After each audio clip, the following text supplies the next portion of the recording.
오늘의 말씀은 레위기 10장 8절에서 20절까지입니다.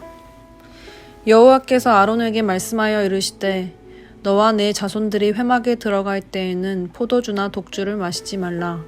그리하여 너희 죽음을 면하라. 이는 너희 대대로 지킬 영영한 규례라.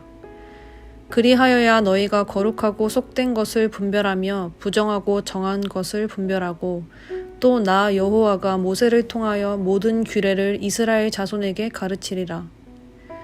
모세가 아론과 그 남은 아들 엘리아살에게와 이다말에게 이르되 여호와께 드린 화제물 중 소재에 남은 것은 지극히 거룩하니 너희는 그것을 취하여 누룩을 넣지 말고 제단 곁에서 먹되 이는 여호와의 화제물 중 내 소득과 내 아들들의 소득인즉 너희는 그것을 거룩한 곳에서 먹으라.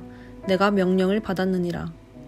흔든 가슴과 들어올린 뒷다리는 너와 내 자녀가 너와 함께 정결한 곳에서 먹을지니 이는 이스라엘 자손의 화목 제물 중에서 내 소득과 내 아들들의 소득으로 주신 것임이니라.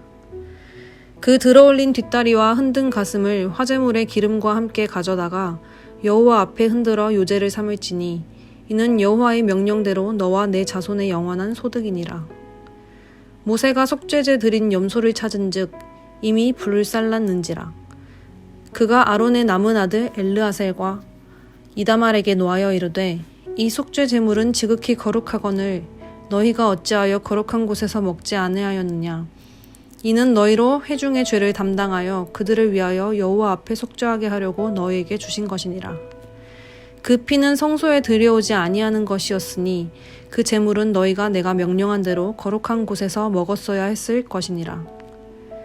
아론이 모세에게 이르되 오늘 그들이 그 속죄제와 번제를 여호와께 드렸어도 이런 일이 내게 임하였거늘 오늘 내가 속죄 제물을 먹었더라면 여호와께서 어찌 좋게 여겼으리요. 모세가 그 말을 듣고 좋게 여겼더라. 아멘. 아론의 아들 나답과 아비후가 여호와께서 명령하지 않은 불로 분향하다 죽임을 당하였습니다. 하나님의 불은 하나님이 정하신 방법대로 나아갈 때에는 죄를 사하는 자비의 불로 역사합니다.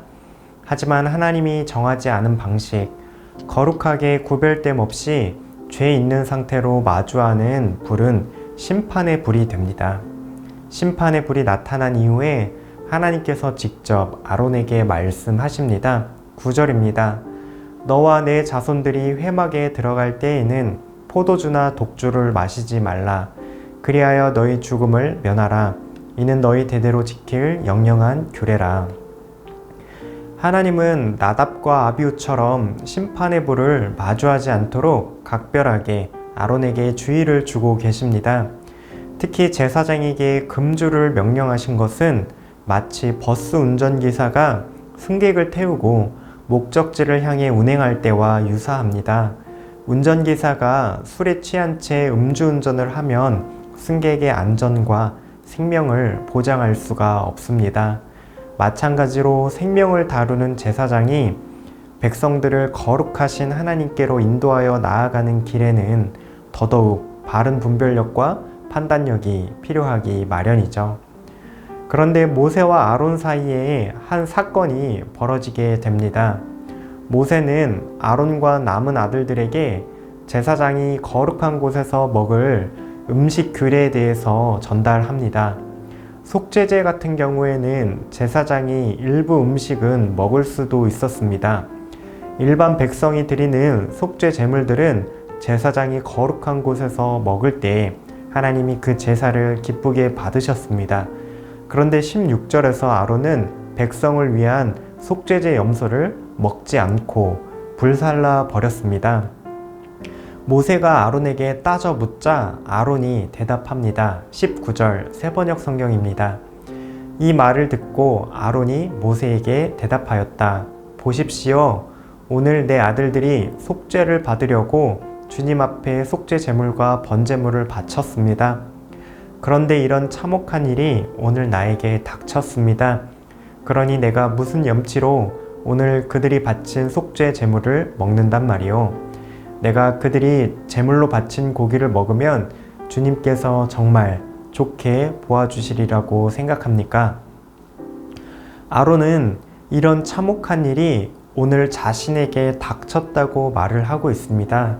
즉, 대제사장인 아론이 잘못된 제사에 책임이 있음을 떠안고 있는 모습입니다. 아론은 그의 아들들이 바친 제사에 문제가 있음을 잘 알고 있습니다. 그렇기에 잘못된 방식으로 바친 속죄 제물을 먹는 것이 결코 하나님 앞에 좋지 않다고 생각을 하고 있습니다. 부정해진 제물을 어떻게 처리해야 할지 하나님께서는 아직 분명하게 말씀하지 않은 상태입니다. 이러한 문제를 두고 아론은 신중하게 행동을 하고 있습니다. 아론은 자신이 처한 상황을 두고 자신을 끊임없이 돌아봅니다. 무엇이 더 하나님을 향해서 좋은 것인지, 하나님께 기쁨이 되고 영광이 되는지 살피고 있습니다. 아론은 아들들과 같은 실수를 저지르지 않고자 진실되고 진중하게 하나님과 사람 앞에서 섬기고 있습니다. 아론의 중심은 끊임없이 하나님을 향합니다. 이 모든 말을 들은 모세의 반응이 20절에 나옵니다. 모세가 그 말을 듣고 좋게 여겼더라. 요컨대 아론은 형식적으로 하나님이 명하신 규례대로 속죄제 절차를 마무리할 수도 있었습니다. 그런데 아론의 중심은 무엇이 참으로 하나님께 선하고 좋은지를 생각하게 되었습니다. 특히 부정해진 제물을 어떻게 처리해야 할지에 대해서 하나님께서 아직 구체적으로 언급하지 않은 상황입니다. 이러한 상황에 아론은 하나님의 거룩하심과 영광을 훼손하지 않는 길을 택합니다.